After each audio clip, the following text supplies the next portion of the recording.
పంచాయతీ ఎన్నికల reservation GO 46 పై తెలంగాణ హైకోర్టులో విచారణ జరిగింది. ఈ దశలో ఎన్నికలపై స్టే విధించలేము అని హైకోర్టు తెలిపింది.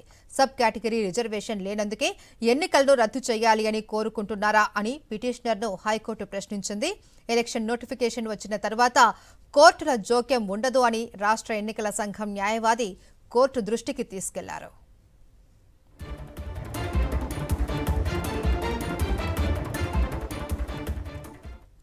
పంచాయతీ ఎన్నికల రిజర్వేషన్ జీవో 46 పై తెలంగాణ హైకోర్టులో విచారణ జరిగింది. విచారణకు సంబంధించిన డీటెయిల్స్ మా ప్రతినిధి అమర్ అందిస్తారు. అమర్, పంచాయతీ ఎన్నికల రిజర్వేషన్ అంశంపై జీవో 46 కి సంబంధించి ఇవాళ హైకోర్టులో విచారణ జరిగింది. ముఖ్యంగా జీవో 46 ని వెంటనే రద్దు చేయాలని, దీంతో పూర్తిగా నష్టపోతున్నామని బీసీకి సంబంధించిన కొన్ని వర్గాలు పిటిషన్ కూడా దాఖలు చేశాయి. దీనిపైన హైకోర్టు కూడా స్పందించింది. ఈ దశలో అంటే ఆల్రెడీ ఎన్నికల నోటిఫికేషన్ వచ్చింది.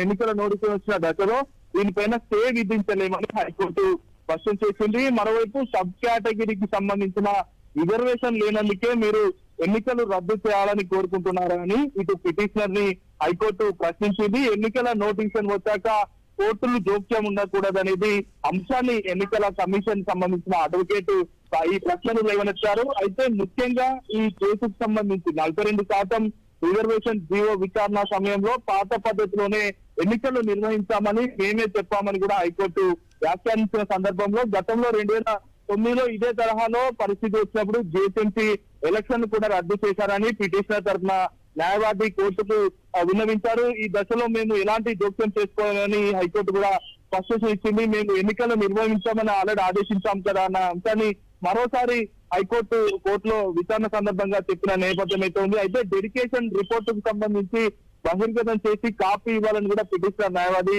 కోరారు. దీనిపైన ఎలాంటి ఆదేశాలు ఇవ్వలేమని కూడా చెప్పడంతో 6 వారాలలోపు కౌంటర్ దాఖలు చేయాలని సబ్ కేటగిరీ రిజర్వేషన్లకు సంబంధించి ప్రభుత్వానికి హైకోర్టు కూడా ఆదేశించింది. తదుపరి విచారణ 8 వారాలకు హైకోర్టు వాయిదా వేసే పరిస్థితులు అయితే ఉన్నాయి.